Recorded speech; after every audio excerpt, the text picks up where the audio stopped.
Ryan Garcia versus Oscar Duarte, Saturday night, December 2nd. It's going down, and it's actually more like Ryan Garcia versus Oscar De La Hoya, Bernard Hopkins, and Oscar Duarte. He is literally fighting against his own promotional company in this fight coming up. It's kind of a make or break fight for Ryan after the loss to Gervonta Tank. Even though that fight did the numbers it did, they're still talking about, running it back.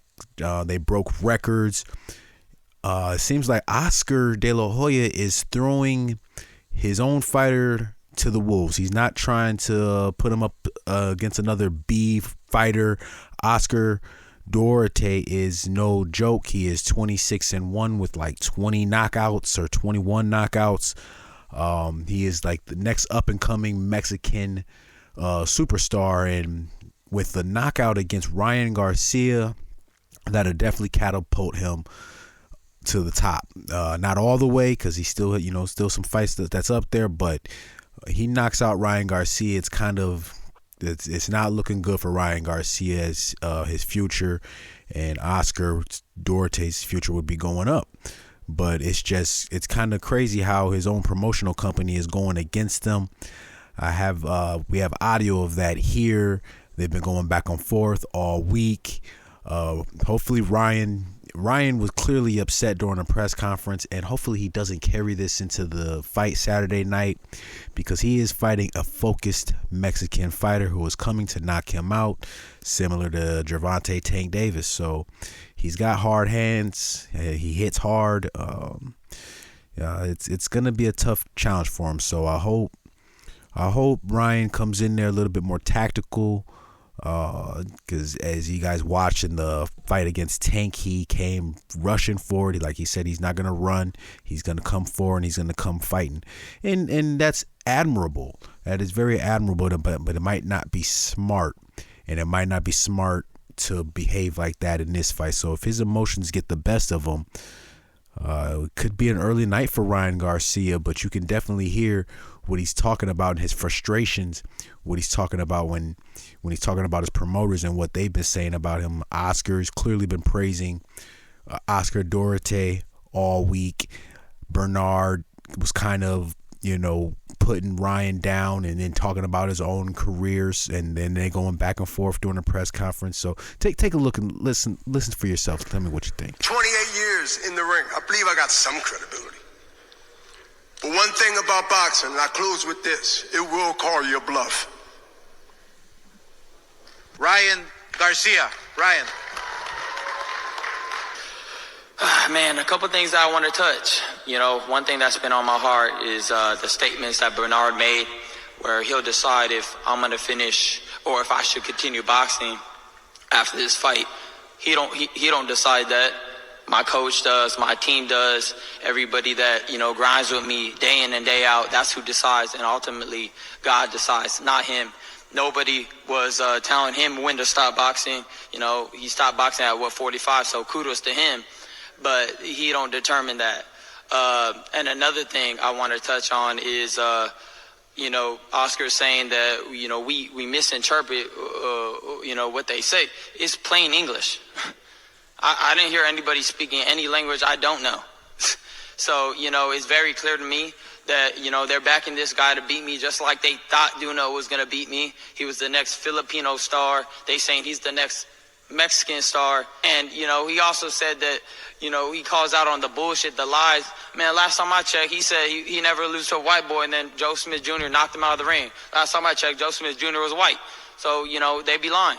So at the end of the day, I'll come to show what I bring, and I'm laser focused, and that's where this confidence comes from.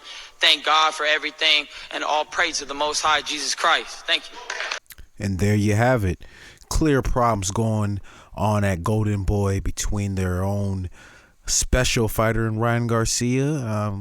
I just think Oscar and Bernard Hopkins, they're just tired of babying him. I mean, he's had 23 other fights and kind of no names. The biggest name he's had to date was the Tank fight that he lost. So, it's just the expectations that everybody's had for him, the They thought he was going to launch himself off into superstardom. He has a huge following on social media, which has crowned him king already without actually having any belts. So that's just where we're at with it, and that's kind of the back and forth with him and Bernard is kind of going about, because Bernard's speaking from experience and speaking what he had to do and what he had to get there. And Ryan, he's already came out after the Tank fight that he said he wants tougher fights. So this is going to be a tougher fight for him. It's going to be a good challenge to see what he does and how he reacts to this. The back and forth with his promoters is I don't understand. Maybe we don't know if he has somebody else in mind to fight versus the Oscar Duarte, but that didn't come out. But Ryan has been going back and forth on social media lately with Shakur Stevenson, especially after Shakur's last fight and against Edwin De Los Santos. And I want to speak on that because I had a couple of people writing me about that. For the past 2 fights, I didn't do a cast because I didn't like the Shakur Stevenson and Edwin De Los Santos matchup. I knew it was going to be a boring fight, and you slept through it, didn't you? It was a boring fight. Shakur, once he felt the power, didn't want to get touched, and he ran the rest of the night. He's a great fighter, don't get me wrong. It's just he can turn it up and he can turn it off, very similar to Floyd Mayweather. If he feels if he's in any sort of danger or anything, the boy can get on his bike and he can outbox you with the best of them. He is one of the best at not getting hit in the sport right now. So when people say that fight was boring, yes, it's similar to how Floyd Mayweather would be in certain fights, not all fights. Let's get that correct. But so that I didn't want to do anything about that. And the same thing goes to the David Benavidez fight against Demetrius Andrade. I didn't want to do that either because I was actually upset that Benavidez was fighting Andrade versus Canelo when that's the fight. Even though that's probably what's going to happen next, I knew Andrade couldn't do nothing with Benavidez. He was coming up from a smaller weight class. I knew Benavidez would be too big for him, and Andrade was just going to try to pot shot him all night, and that just wouldn't work because Benavidez is going to walk you down. He's too powerful, and it was actually worse than I actually had planned. I thought Andrade would at least took him to the deep later rounds, or even maybe lost unanimously. I didn't think he'd actually get knocked out the way he did. So that I had that wrong, but I knew he was not going to beat Benavidez, and it wasn't really to sit back and debate on that. Everybody knew that, and it should be Benavidez versus Canelo, and that's what the next fight should be. King Canelo against David Benavidez 2024, best at 168. That'd be a good fight. So we're definitely gonna hoping that comes out. But that's why I did not do any cast for those past 2. But for moving forward, I will, even on the fights that I don't think that are gonna be thrill fights, I will go ahead and I will try to give you guys something.